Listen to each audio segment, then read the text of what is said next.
Hello young doctors, this is the 9th video in line for surface chemistry and in this video we shall be discussing about catalysis. So catalysis में हम क्या करते हैं, rate of the reaction जो है इसको alter करते हैं, चेंज करते हैं. और ये जो स्टडीज थी सबसे पहले बर्जीलियस ने की थी, उसने नाम दिया था कैटालिस्ट उन सब्सटेंसेस के लिए, उन फॉरेन सब्सटेंसेस के लिए जो किसी भी रिएक्शन की स्पीड को ऑल्टर करते हैं या चेंज करते हैं. सो कैटालिस्ट वो सब्सटेंस होता है जो कि स्पीड ऑफ द रिएक्शन को चेंज करता है और खुद इसके मास या कंपोजिशन में कोई भी चेंज नहीं आता. That is catalyst. और एज इट इज जो है रिएक्शन के बाद ये रिन्यू हो सकता है. जैसे अगर हम रिएक्शन देखें पोटेशियम क्लोरेट, ये डिकम्पोज होकर बनाती है potassium chloride and oxygen. Reaction को अगर बैलेंस करें, यहाँ पे 2 लगेगा, यहाँ पे 3, यहाँ पे भी 2. So this is the reaction. यहाँ पे जो टेम्परेचर चाहिए होता है that is something around 853 to 873 kelvin. लेकिन अगर हम पोटेशियम क्लोरेट के डिकम्पोजिशन में एक कैटलिस्ट लें विच इज मैंगनीज डाइऑक्साइड, तब ये रिएक्शन होगी लेकिन रिलेटिवली फास्टर रेट पर होगी और यहाँ पे टेम्परेचर भी कम लगेगी. यहाँ पे 600 की रेंज में लग रहा था, यहाँ पे सिर्फ 473 केल्विन तक ही जो है काम हो जाएगा. सिर्फ इतने टेम्परेचर रेंज में ही जो रिएक्शन हो जाएगी. सो यहाँ पे manganese dioxide is acting as a catalyst. It is enhancing the speed of the reaction and also facilitating it at a much lower temperature. Now catalysis can be positive catalysis or negative catalysis. अगर catalyst जो है वो reaction की speed को increase करे, जो अगर हम कैटालिस्ट यूज करें अगर वो स्पीड को इंक्रीज करे then it is positive catalysis. और अगर जो कैटालिस्ट है वो रिएक्शन की स्पीड को डिक्रीज करे then it is negative catalysis. अब पॉजिटिव कैटालिसिस जो होते हैं most of the reaction are positive catalyst. जैसे कि एग्जांपल में अगर हम ले लें SO2 की अगर ऑक्सीडेशन कर रहे हैं SO3 में, यहाँ पर हम कैटलिस्ट की तरह यूज करते हैं NO को, तब इसको लेड चैम्बर प्रोसेस कहते हैं. और अगर इसी की ऑक्सीडेशन में आपने पढ़ा होगा कंटैक्ट प्रोसेस में वेनेडियम पेंटॉक्साइड लेते हैं, तो ये कौन सी रिएक्शन है, कंटैक्ट प्रोसेस है. इसमें ऑक्सीडेशन होता है, यहाँ पे ऑक्सीजन एक्चुअली ऐड करते हैं. This is the whole process. So oxidation होता है यहाँ पे, तो ये क्या कर रहे हैं, रिएक्शन की स्पीड को इंक्रीज कर रहे हैं. तो ये किसका एग्जाम्पल है, पॉजिटिव कैटालिसिस के. अब नेगेटिव कैटालिसिस में आ गया, अगर हम H2O2 की डिकम्पोजिशन करें, यहाँ पे जैसे क्या बनता है टूटकर वाटर एंड ऑक्सीजन. डिकम्पोजिशन हो रही है, इसकी डिकम्पोजिशन ग्लिसरॉल की प्रेजेंस में भी हो सकती है और एसिटाइलाइड में भी हो सकती है और it can also take place in phosphoric acid. तो इन सारों की ही प्रेजेंस में इसकी डिकम्पोजिशन हो रही है. सो यहाँ पे रिएक्शन की जो स्पीड है ये क्या हो रही है, कम हो रही है, यानी ये रिएक्शन की रेट को डिक्रीज कर रहा है. तो ये किसका एग्जाम्पल है, नेगेटिव कैटालिसिस का. सो अगर रिएक्शन की रेट को इंक्रीज करे so it is positive catalysis. अगर रिएक्शन की रेट को डिक्रीज करे then it is negative catalysis. Positive catalysis में होता क्या है, जैसे अगर हम रिएक्शन की पाथवे को ड्रॉ करें अलॉन्ग विद, यहाँ पे अगर हम क्या ले लें पोटेंशियल एनर्जी, और यहाँ पर हम ड्रॉ करें क्या, पाथवे या प्रोग्रेस ऑफ रिएक्शन. तो कैसे होती है रिएक्शन, जैसे यहाँ पर रिएक्टेंट्स की कुछ ना कुछ एनर्जी थी, इनको पहले बनाना होता है ट्रांजिशन स्टेट, उसके बाद प्रोडक्ट बनता है. यहाँ पे एनर्जी ज़्यादा है, यहाँ पे एनर्जी कम है. क्यों कम है, क्योंकि हीट रिलीज हो गई तभी तो कम हुआ ना, हीट रिलीज होगी तभी कम हुआ. तो ये हीट रिलीज होने वाली रिएक्शन है, यानी कौन सी रिएक्शन है, एक्सोथर्मिक. वो चीज़ें बात की, हमें सिर्फ किस पे ध्यान देना, ये वाला. यहाँ पे जो मिनिमम एनर्जी इसको चाहिए होती है रिएक्शन को बनाने के लिए, इस एनर्जी को बोलते हैं थ्रेशोल्ड एनर्जी. थोड़ी बहुत एनर्जी इसके पास अपनी होती है, एक्स्ट्रा अमाउंट ऑफ एनर्जी को ये एब्जॉर्ब करता है, इसको बोलते हैं एक्टिवेशन एनर्जी. तो कैटलिस्ट क्या करता है, इस एनर्जी बैरियर को कम कर देता है. कैसे, वो ऑल्टरनेट पाथवे प्रोवाइड करेगा. और पहले जहाँ इतना पहाड़ चढ़ के प्रोसेस करनी पड़ रही थी, अब सिर्फ थोड़े ही ऑल्टरनेट पाथवे से रिएक्शन जो है कंप्लीट हो जाएगी. यहाँ पर एक्टिवेशन एनर्जी इतनी ज़्यादा थी, कैटलिस्ट ने क्या किया, एक्टिवेशन एनर्जी को कम कर दिया. सो कैटलिस्ट का काम क्या होता है, पॉजिटिव कैटलिस्ट का, ये पोटेंशियल एनर्जी के बैरियर को कम करता है. सेकेंडली ये एक्टिवेशन एनर्जी को लोअर करता है. दोनों में से कोई सा भी वर्ड याद रखो, दैट इज एप्ट. ज्यादातर एक्टिवेशन एनर्जी की टर्म्स में पूछते हैं. So catalyst lowers the activation energy. Activation energy is what, extra energy which is required for the completion of reaction. और यहाँ पे मिनिमम एनर्जी को बैरियर क्रॉस करना पड़ता है. This barrier is threshold energy barrier. अब दो तरह के होते हैं कैटलिस्ट के साथ, प्रोमोटर कैन बी प्रेजेंट और कैटलिस्ट के साथ poison can be there. Promoter होते हैं जो एक्टिविटी को इंक्रीज करते हैं, विच इनहेंसेस और विच increases the activity of catalyst. जो अगर कैटलिस्ट के साथ होंगे तो कैटलिस्ट और अच्छे से काम करेगा. और पॉइजन क्या होते हैं, पॉइजन बिल्कुल इसका उल्टा, which lower the activity of catalyst, which lower the activity of a catalyst. अगर हम इसके कुछ एग्जाम्पल्स देखें, सो कैटलिस्ट कैसे करके काम करेंगे प्रोमोटर्स ने इसकी कैटलिस्ट की एक्टिविटी को इंक्रीज करना है। कैटलिस्ट की activity is due to free valency, अगर ये मेटल है या उसकी सरफेस की वजह से होता है, तो अगर प्रोमोटर जो होगा उसकी रफनेस को इंक्रीज कर देगा या अगर मतलब उसकी फ्री वैलेंसीज को बढ़ा देगा, इन दोनों ही केसेस में उसके सरफेस को तोड़कर उसको क्या करेगा, फ्री वैलेंसीज को बढ़ा देगा। इन सारे ही केसेस में क्या हो रही है, कैटलिस्ट की एक्टिविटी इंक्रीज हो रही है। यहाँ पर अगर आप देखिए रफ सरफेस हो रहा है, रफ सरफेस का सरफेस एरिया ज़्यादा होता है और यहाँ पे फ्री वैलेंसीज को बढ़ा देता है। यही दोनों काम होते हैं किसके, प्रोमोटर के। So that is how promoters enhance the activity of catalyst. और पॉइजन क्या होता है, which lower the activity of catalyst. Poison जो होगा ये एड्जॉर्ब हो जाएगा खुद जाके एक्टिव साइट्स पर। यहाँ पे जो एक्टिव साइट थी ना खाली, जहाँ पर रिएक्टेंट ने आकर एड्जॉर्ब होना था, पॉइजन खुद जाकर एड्जॉर्ब हो जाएगा और रिएक्टेंट को एड्जॉर्ब होने नहीं देगा, जिसकी वजह से क्या होगी, रिएक्शन की स्पीड जो है या कैटलिस्ट जो है उसकी एक्टिविटी कम हो जाएगी। कैटलिस्ट अब काम नहीं कर पाएगा क्योंकि कैटलिस्ट की ही जगह पर जो एक्टिव साइट थी वहां पर जाकर पॉइजन जाके अटैच हो गया, एड्जॉर्ब हो गया, वहां पे जाके रिएक्टेंट को इसने एड्जॉर्ब होने ही नहीं दिया। अब उसके बाद प्रोमोटर का एक बहुत अच्छा एग्जाम्पल है, जैसे हम हेबस प्रोसेस पढ़ते हैं। Haber's process is what, nitrogen plus hydrogen give us ammonia. Reaction को बैलेंस करें तो यहाँ पे 2 और यहाँ पे 2 हाइड्रोजन है, यहाँ पे 2 है, यहाँ पे 3 है, 3 2 6, यहाँ पे भी 3 2 6। Reaction is balanced. यहाँ पर कैटलिस्ट यूज होता है आयरन, इस प्रोसेस को बोलते हैं हेबस प्रोसेस, और आयरन कैटलिस्ट के लिए प्रोमोटर होता है molybdenum. It is a very good example. So ये हो गए प्रोमोटर्स एंड पॉइजन्स। पॉइजन के भी कुछ एग्जाम्पल होते हैं। सबसे अच्छा एग्जाम्पल है CO। CO is a very good example. Other than this, arsenic is also a poison. So CO हम उसमें भी पढ़ते हैं ना, हीमोग्लोबिन जो होता है ये ऑक्सीजन को कैरी करके ले जाता है, लेकिन अगर CO उसके साथ बाइंड कर जाए तो ऑक्सीजन कैरिंग कैपेसिटी हीमोग्लोबिन की कम होती है। तो वहां से याद रखना कि CO is poison and molybdenum is promoter for iron. So substance जो कि स्पीड को चेंज करें, they are known as catalyst, और इसका मास और केमिकल कंपोजिशन में कोई चेंज नहीं आता। जैसे पोटेशियम क्लोरेट की डिकम्पोजिशन के time MnO2 is a catalyst. Positive catalysis तब होता है जब कैटालिस्ट रिएक्शन की स्पीड को इंक्रीज करे, जैसे कि NO और vanadium pentoxide in the formation of sulfur trioxide, in the oxidation of sulfur dioxide to form sulfur trioxide. Negative catalysis होता है जब कैटालिस्ट रिएक्शन की स्पीड को क्या करे, डिक्रीज करे, जैसे in the decomposition of H2O2 glycerol, acetanilide और phosphoric acid can act as negative catalyst. Promoters होते हैं जो कैटलिस्ट के साथ प्रेजेंट होते हैं और कैटलिस्ट की एक्टिविटी को इंक्रीज करते हैं। कैसे, फ्री वैलेंसीज बढ़ाकर या रफनेस उसको ज़्यादा रफ बना के उसकी सरफेस एरिया बढ़ाकर, जैसे कि molybdenum is a promoter for iron in Haber's process. Poison होता है वो सब्सटेंस जो कि कैटलिस्ट की एक्टिविटी को डिक्रीज करता है, ये खुद जाकर एड्जॉर्ब हो जाएगा एक्टिव साइट पर और रिएक्टेंट्स को एड्जॉर्ब होने नहीं देगा, that is poison. Now let us discuss type of catalysis. So catalysis 2 types की होती है। सबसे पहले होती है होमोजीनियस कैटालिसिस और दूसरी होती है हीट्रोजीनियस कैटालिसिस। नाम से ही सजेस्ट हो रहा है कि जो होमोजीनियस कैटालिसिस होगी ना, उसमें जितने भी रिएक्टेंट्स होंगे और जो कैटलिस्ट होगा, they are all present in the same phase. सबके सब या तो गैसियस फेज में होंगे, या तो सबके सब एक्वस फेज में होंगे, या तो सबके सब सॉलिड्स होंगे। इसी को बोलते हैं होमोजीनियस कैटालिसिस। जैसे अगर हम ऑक्सीडेशन करें सल्फर डाइऑक्साइड की, और ये क्या बनाता है, सल्फर ट्राइऑक्साइड। यहाँ पर अगर हम NO ले लें लेड चैम्बर प्रोसेस में, तो यहाँ पे क्या होता है, इस प्रोसेस में ये भी गैस है, ये भी गैस है और कैटलिस्ट भी गैस है, तो ये रिएक्शन कैसी हो गई, होमोजीनियस कैटालिसिस। अगर हम एग्जांपल लें कार्बन मोनोऑक्साइड में ऑक्सीजन डालने से क्या बनता है, carbon dioxide, also in the presence of NO। तो यहाँ पे क्या हो रहा है, इसमें भी सबके सब क्या है, गैसेस है। रिएक्शन को बैलेंस कर लेते हैं, यहाँ पे 2 यहाँ पे 3 है ना, इसको 4 कर देते हैं, इवन नंबर में कर लेते हैं, यहाँ पे भी इवन नंबर में। Now this is balance. तो ये रिएक्शन भी क्या है, होमोजीनियस कैटालिसिस। अगर ओजोन की डिकम्पोजिशन करें, NO या Cl एटम्स की प्रेजेंस में, तब भी क्या हो रहा है यहाँ पे, ये भी कौन सी प्रोसेस है, this is also an example of homogeneous catalysis. उसके बाद अगर हम एग्जाम्पल लें जैसे कि हाइड्रोलिसिस ऑफ इथाइल एसीटेट का। इथाइल एसीटेट क्या होता है, COO C2H5, this is ethyl and this is acetate. So ethyl acetate ester लें, इसमें अगर हम लें वाटर और इसकी करें हाइड्रोलिसिस, एसिडिक हाइड्रोलिसिस, तो ये बनाएगा CH3COOH विच इज एसिड, और बनाएगा C2H5OH।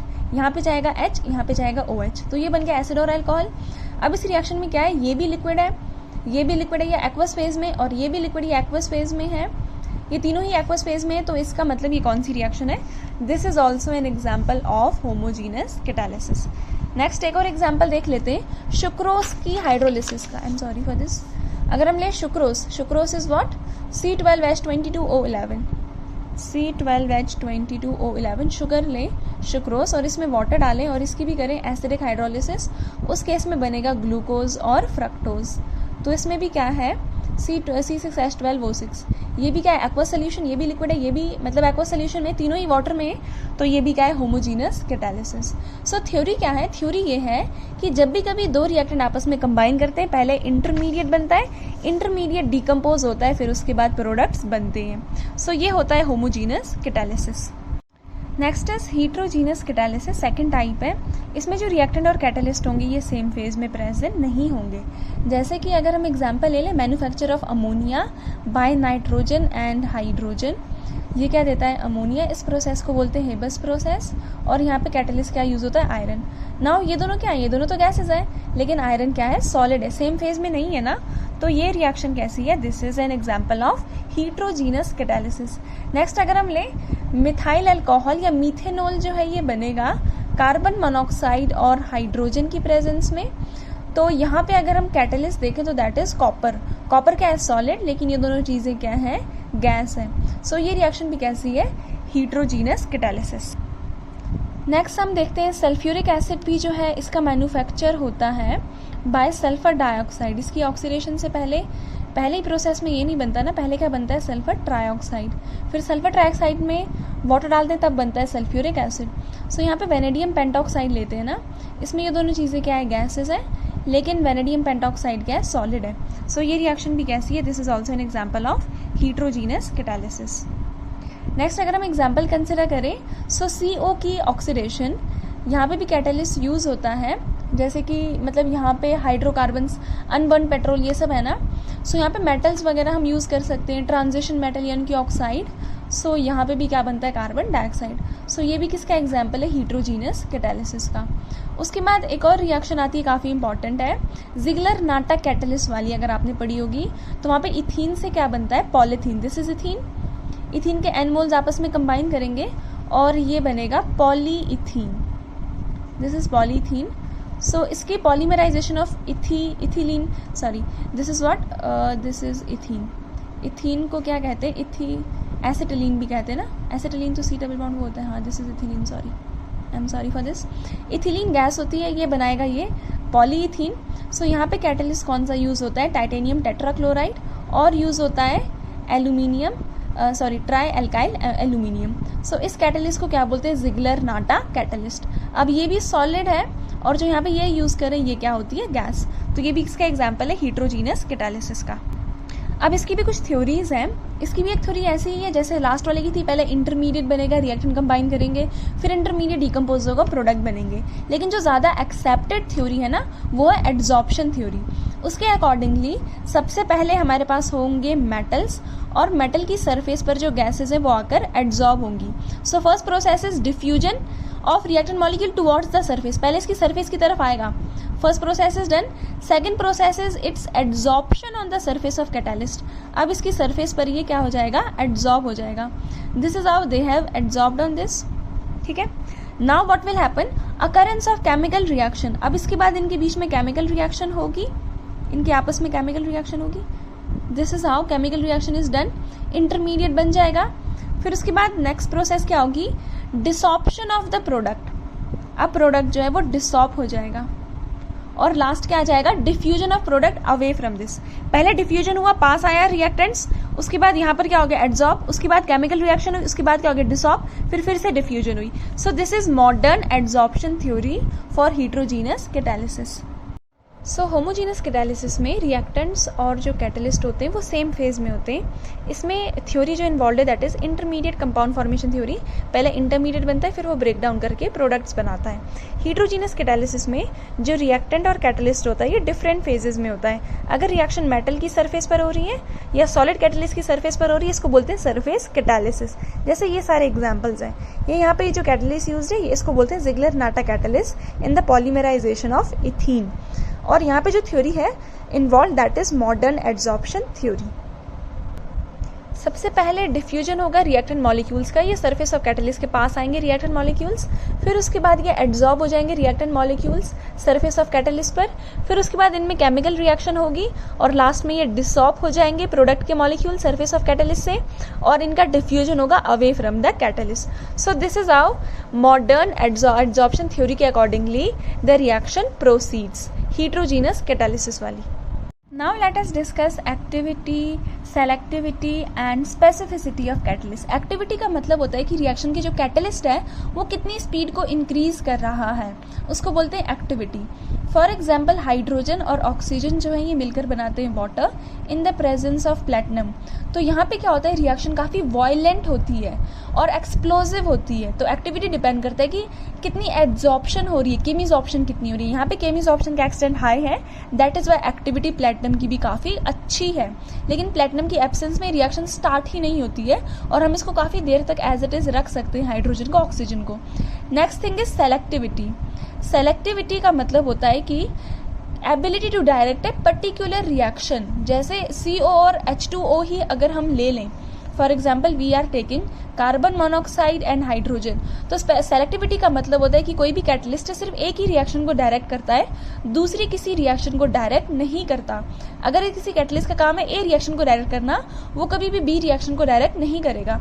अगर हम इसको कॉपर की प्रेजेंस में ले लें, दिस विल फॉर्म फॉर्मल्डिहाइड। लेकिन अगर हम इसको कॉपर, जिंक ऑक्साइड और क्रोमियम ऑक्साइड की प्रेजेंस में ले लें, तब दिस विल फॉर्म मीथेनॉल। और यहाँ पे रिएक्शन को बैलेंस कर लेते हैं, 4 हाइड्रोजन है, यहाँ पे भी 4 हो जाएंगे। लेकिन अगर हम इसको निकल की प्रेजेंस में लें, उस टाइम पे methane will be formed along with water. Reaction को बैलेंस कर लिए, यहाँ पे 2 और 4 हैं, यहाँ पे भी 6 हो जाएगा। सो इस तरीके से हमें पता चलता है कि selectivity, copper will always form formaldehyde, copper in the presence of zinc oxide will form methanol and nickel will form methane. So this is known as selectivity. Ability of reaction, ability of catalyst to direct particular reaction. Next thing is specificity. Specificity का मतलब होता है कि जो catalyst होते they are highly specific in nature. अगर कोई भी सब्सटेंस कैटलिस्ट की तरह एक्ट कर रहा है, वो हर एक रिएक्शन के लिए नहीं करेगा, वो सिर्फ उसी रिएक्शन के लिए एक्ट करेगा जिस रिएक्शन के लिए, जैसे यहाँ पर कॉपर है, copper will only form formaldehyde और कुछ नहीं बनाएगा कार्बन मोनोऑक्साइड और हाइड्रोजन की प्रेजेंस में। सो this is the specificity of copper.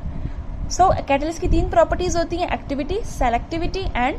So catalyst की कैपेसिटी रिएक्शन की स्पीड को इंक्रीज करने की इज नोन एज एक्टिविटी। जैसे इस रिएक्शन में प्लेटिनम की प्रेजेंस में रिएक्शन एक्सप्लोजिव होती है। एक्टिविटी डिपेंड करता है कि एक्सटेंट ऑफ एब्जॉर्प्शन कितना है, कितने अच्छे से जो बॉन्ड है वो बन रहा है, extent of chemisorption actually. So selectivity होता है कि ability of catalyst to direct particular reaction. यहाँ पे कॉपर जो है फॉर्मल्डिहाइड बना रहा है, copper in the presence of zinc oxide and chromium oxide is forming methyl alcohol and in the presence of nickel this is forming methane. So इस तरीके से सेलेक्टिविटी होती है रिएक्शन की कि एक पर्टिकुलर कैटलिस्ट कोई एक ही पर्टिकुलर प्रोडक्ट बनाएगा। और कैटलिस्ट हाईली स्पेसिफिक होते हैं नेचर में। Zeolites are also catalyst, they are shape selective catalyst. Zeolites होते क्या हैं, अगर हम सिंपल भाषा में देखें तो they are alumino silicates. Aluminium भी होगा, सिलिका भी होगा, ऑक्सीजन भी होगा, तभी इसका नाम क्या है, एल्यूमिनो सिलिकेट्स। अब इसका अगर हम जनरल फॉर्मूला देखें ना, तो सबसे पहले आगे होता है M मीन्स मेटल, X/N इसका ये फॉर्मूला होता है। N क्या होता है, इस पर जो चार्ज होगा, और यहाँ पर कोऑर्डिनेशन कॉम्प्लेक्स होता है AlO2, X टाइम्स होगा, और यहाँ पे लगता है सिलिका SiO2, Y टाइम्स, और बाहर होता है Z टाइम्स वाटर। N क्या हो जाएगा, जो चार्ज होता है M पर, चार्ज के साथ X को डिवाइड करेंगे। उसके बाद यहाँ पे X जो होता है ये क्या होता है, एल्यूमिना AlO2, और Y क्या होता है, सिलिका SiO2, और Z क्या होते हैं, Z are the moles of water. अब यहाँ पे मेटल कौन कौन से हो सकते हैं, सोडियम भी हो सकता है, पोटेशियम भी हो सकता है, कैल्शियम भी हो सकता है, और ये क्या होते हैं, water of molecules of hydration. अब ये माइक्रोपोरस, इसके जो पोर्स होते हैं काफ़ी छोटे छोटे होते हैं, और यहाँ पर स्ट्रक्चर कैसा बनता है, AlO और सिलिकॉन का ऐसा फ्रेमवर्क बनता है पूरे शेप सेलेक्टिव कैटलिस्ट में। यही वाला फ्रेमवर्क जो होता है प्रेजेंट होता है, और इसका हनी कॉम्ब जैसा स्ट्रक्चर होता है। तभी मतलब ये जो होता है ये नेचर में भी मिलता है और इसको मतलब लैब में भी प्रिपेयर कर सकते हैं। इसमें क्या होता है, जो जियोलाइट है ना, अगर हम इसको हीट करें वैक्यूम में काफ़ी देर तक, तो जितने भी वाटर ऑफ मॉलिक्यूल्स हैं ये क्या हो जाएंगे, लूज हो जाएंगे, और जो जियोलाइट है ये कैसा हो जाएगा, पोरस। पहले कैसा था, माइक्रोपोरस, अब थोड़ी सी जगह खाली हो गई, कैविटीज रह गई वहाँ पे, तो वेकेंट होगी जगह, इसलिए अब क्या हो गया, पोरस हो गया। पहले माइक्रोपोरस था। इस पोर का साइज जो होता है थोड़ा सा मतलब बड़ा होगा, इतना भी छोटा नहीं होता है, लेकिन फिर भी उसमें जो मतलब अगर एक बार कोई मॉलिक्यूल इसमें एब्जॉर्ब हो जाएगा फिर वो इजीली इसको लीव नहीं कर पाएगा। और ये जो होते हैं सिर्फ कुछ कुछ मॉलिक्यूल्स को ही एब्जॉर्ब करते हैं जो इनमें मतलब एंटर हो जाएंगे। इनमें जो पोर्स होते हैं ना, इन पोर्स में सिर्फ कोई कोई ही मॉलिक्यूल एंटर कर सकते हैं, तो जो एंटर हो पाएंगे सिर्फ उन्हीं की सेलेक्टिव एब्जॉर्प्शन होती है, इसलिए इनको बोलते हैं शेप सेलेक्टिव कैटलिस्ट, कि किसी किसी शेप को ही ये एब्जॉर्ब कर सकते हैं। जैसे अगर हम बात करें सोडियम एल्यूमिनोसिलिकेट की, वो सिर्फ स्ट्रेट चेन हाइड्रोकार्बन को एब्जॉर्ब करता है, ब्रांच चेन वालों को मतलब वो एब्जॉर्ब नहीं करेगा। सो this is shape selective catalysis. अब जियोलाइट जो होते हैं, एक एग्जाम्पल इसका लें अगर ZSM5, ZSM5 का मतलब जियोलाइट सीव ऑफ मॉलिक्यूलर पोरोसिटी 5। उसकी कितनी मॉलिक्यूलर पोरोसिटी है, उसका पोरस जो स्ट्रक्चर है वो, उसका साइज क्या है, 5 होता है इसमें। और ये जो होता है कहाँ पे यूज होता है, अल्कोहल, अल्कोहल से डायरेक्टली हाइड्रोकार्बन या गैसोलीन पेट्रोल बनाने के काम में आता है, हाइड्रोकार्बन्स। सो यहाँ पे यूज होता है ZSM5 catalyst. So zeolites are aluminosilicates, उनका फॉर्मूला होता है alumina silica, Z moles of water, और बाहर M मतलब metal, metal can be sodium, potassium और कैल्शियम। इनका पोर बहुत छोटे होते हैं, that is why they are microporous. 3 dimensional network silicates होते हैं, इनमें पूरा नेटवर्क बनता है, सिलिकॉन और एल्यूमिनियम, सिलिकॉन को एल्यूमिनियम रिप्लेस करके AlOSi का पूरा फ्रेमवर्क बनता है, हनी कॉम्ब के जैसा। जियोलाइट को अगर हम हीट करेंगे, वाटर ऑफ ये जो थे ना, ये क्या कहते हैं इसको, वाटर ऑफ हाइड्रेशन, हाइड्रेशन के जो मॉलिक्यूल्स हैं लूज हो जाएंगे और ये पोरस हो जाएंगे। अब थोड़ा सा इनका पोर बड़ा हो जाएगा, लेकिन फिर भी इनमें सेलेक्टिव एब्जॉर्प्शन होगी, सिर्फ उन्हीं की जिनका शेप और साइज इस पोर की साइज के बराबर है, that is why they are selective absorbent, और इनको मॉलिक्यूलर सीव भी कहते हैं। रिएक्शन जो जियोलाइट में होती है ये size and shape of reactant पे भी डिपेंड करती है, प्रोडक्ट पे भी, as compare to their pore and cavity, इसलिए इस तरह की कैटालिसिस को शेप सेलेक्टिव कैटालिसिस भी कहते हैं। इसका एग्जाम्पल है ZSM5 where alcohol which converts alcohol into hydrocarbon, that is gasoline और पेट्रोल।